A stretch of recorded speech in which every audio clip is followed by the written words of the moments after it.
বাংলাদেশ ইসলামী ছাত্র শিবির আয়োজিত ঢাকা বিভাগীয় আন্তঃশাখা ফুটবল টুর্নামেন্টে জগন্নাথ বিশ্ববিদ্যালয় শাখাকে ৩-০ গোলে হারিয়ে চ্যাম্পিয়ন হয়েছে ঢাকা বিশ্ববিদ্যালয় শাখা।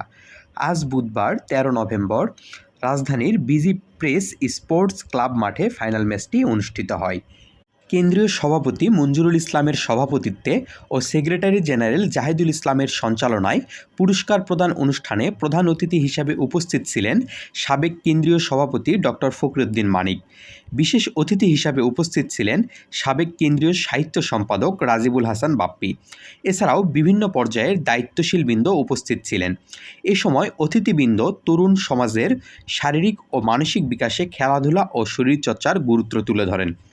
উল্লেখ্য, ঢাকা বিভাগীয় আন্তঃশাখা ফুটবল টুর্নামেন্টে মোট ৩০টি দল অংশগ্রহণ করেছিল। বাংলাদেশ ইসলামী ছাত্র শিবিরের কেন্দ্রীয় খেলাধুলা বিষয়ক সম্পাদক আসাদুজ্জামান ভূঁইয়া বলেন, ছাত্র শিবির সুস্থ দেহ ও সুন্দর মনের অধিকারী যুব সমাজ গড়ে তোলার লক্ষ্যে কাজ করে আসছে। সুস্থ দেহ সুন্দর মন, দিন কায়েমের আন্দোলন, এই স্লোগানটিকে ধারণ করে আমরা আমাদের জনশক্তিদের শারীরিক এবং মানসিক বিকাশে প্রয়োজনীয় পদক্ষেপ নিয়ে থাকি। তিনি আরও বলেন, ১ মাসব্যাপী চলা ঢাকা বিভাগীয় ৩০টি দল ফুটবল টুর্নামেন্টে অংশ নেয়। খেলাধুলার মাধ্যমে আমরা নিজেদের জনশক্তি ও নেতৃত্বকে সুসংহত করার পাশাপাশি শারীরিক দক্ষতাও বৃদ্ধি করে থাকি।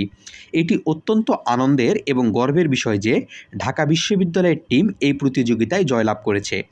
তিনি আরও বলেন, তবে এখানে জয় পরাজয়ের চেয়েও বড় উদ্দেশ্য হলো অংশগ্রহণের মাধ্যমে দলগত সমন্বয় ও সহযোগিতা গড়ে তোলা। প্রতিটি দলের কঠোর পরিশ্রম এবং খেলাধুলার প্রতি তাদের আন্তরিকতা সত্যিই প্রশংসনীয়।